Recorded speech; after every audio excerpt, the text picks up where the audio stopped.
But first, it's been almost 3 weeks since the mass shootings in El Paso and Dayton, and President Trump has again seemingly changed his mind on what gun reforms he is willing to consider. William Brangham continues our periodic look at some of the proposed reforms to try to reduce the bloodshed caused by guns in America. We are in the midst of a grim cycle. A tragic mass shooting occurs. A community, in this case, two communities, grieve the loss of innocent lives. Thoughts and prayers turn to calls for action. Political leaders promise to do something, but then, in many cases, action does not materialize. We do this occasional look at the NewsHour at what might be done and whether any of those proposed reforms would actually save lives. There's talk now of universal background checks for every single gun transaction in America. There's talk of more red flag laws where people can alert authorities of trouble with someone who has weapons. But we're going to look now at the idea that some say should be on the table as well, to limit high-capacity magazines, which give a shooter the ability to fire off more and more rounds before they have to stop and reload. I'm joined now by David Chipman of the Gifford Center, the gun safety group. Chipman spent 25 years as a special agent at the Bureau of Alcohol, Tobacco, Firearms, and Explosives, where he focused in part on gun trafficking. Welcome to the NewsHour. Thanks for having me. For people who have not been following this debate or haven't held firearms or don't understand how guns operate, tell us a little bit more. What is a high-capacity magazine? So in a semi-automatic weapon, a weapon that every time you pull the trigger, a round is fired, there's a metal box and spring in which rounds of ammunition are held, and so it is self-loading every time you pull the trigger. It also gives you the opportunity to reload really quickly. It's almost as if you press a button, a printer cartridge falls out, and you can insert another one. This is very different than what the first gun I had at ATF, which was a revolver, or what you would see it on Westworld. It's like an old, six-shooter or Western style. Yeah, which you have to drop individual rounds in, and then if you were in a gunfight, to actually reload, we used to train for hours for that. So this is sort of the 2.0 of weapons today, and it makes them very, very lethal. And high capacity means what kind of numbers are we talking about? Yeah, so I think the consensus has been around 10. And there are a number of reasons why. So 10 and above would be high? Yeah, well, I think, let's say 10 and below are okay or reasonable, above would be regulated. And I think this comes basically based on a guess. You know, it's sort of like picking a speed limit. It should be 55 or 65. What we do know is in NYPD, they've examined over the years how many rounds are fired in a deadly encounter. And even amongst police, the number is below 5 on average. So you'd think twice as much of that would allow any citizen to properly defend themselves. When I was on ATF's SWAT team, my sidearm had 15 rounds, my shotgun had 6. I did have an assault rifle, which could hold 30, but I was also tracking and hunting down the most dangerous armed Americans, which really isn't the job of a civilian. Right. So why do we care in this conversation about high-capacity magazines when we're talking about trying to limit the carnage of mass shootings? I think it's like a flu shot. And the bumper sticker that people who are against this say, well, it won't stop a shooting. Actually, that might be correct. What it might stop, though, is a killer from transforming into a killing machine. Just look at the assassination attempt of my boss, Gabby Giffords.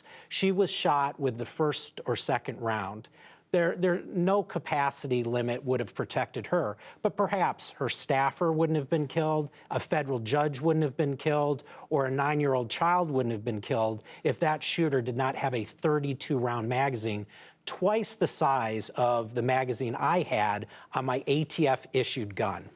So the idea is if you limit the size of these magazines or the capacity of the magazine, it's a moment to intervene. If a mass shooting is going on and that person has to stop to reload and take that magazine out and put a new one in, that's a moment for the good people in that environment to try to stop that event. Yeah, and that's what happened in Tucson. Unfortunately, it happened after 32 rounds were fired. But in that case, those surviving people who were there tackled the shooter. In law enforcement, we're trained for that lull in gunfire. It allows us a tactical advance. And the reality is, despite what you see in Die Hard and other movies, it is really hard to reload. You have to train very hard, especially under pressure if you're being shot at. So right now there are magazines that go up to how big? I mean, how you mentioned 30 in the Tucson shooter. How big are magazines now? Yeah, what's frightening is we're seeing drum magazines at 100 now. We saw that 100 rounds. 100 rounds, which is interesting for a rifle because when you buy a box of ammunition for that kind of caliber, there are only 20 to a box. So this one magazine would be 5 boxes of ammunition. We first saw this in Aurora being used, and most recently in Dayton we saw it used. Another episode was in Las Vegas. Most of the media focused on the use of a bump stock there, which allowed for the shooting to happen more quickly. But really, one of the results and why this person was able to kill dozens of people and wound hundreds was the fact that he too had 80 and 100 round magazines. So it's just math. If you're firing that many rounds downrange and there are people there, you're going to hit more people. You don't have to aim as precisely, and death tolls increase. And so looking at magazines is kind of like a flu shot. Perhaps you don't stop the flu in every case, but you can prevent a lot of it. And I think that's what we're trying to do here. So are there states right now that are limiting magazine sales to 10? I mean, I understand that there are probably millions of these high-capacity magazine clips that are already out there in the population. But there are states now that are trying to limit the number of these? Yes, and there are 9 states now and the District of Columbia that do this. The first state that I was involved in this conversation was right after Sandy Hook in Colorado moved forward with regulating the size and capacity.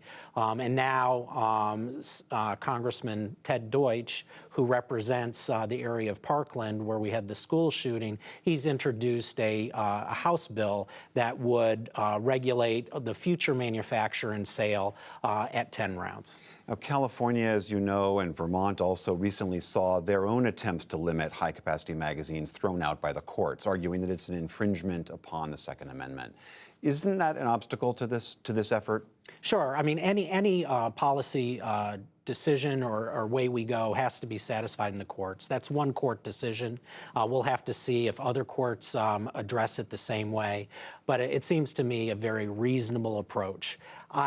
Talking to any gun owner, a 100-round magazine is just not traditional. It's not normal, and I can't think of a purpose beyond killing a lot of people for having it.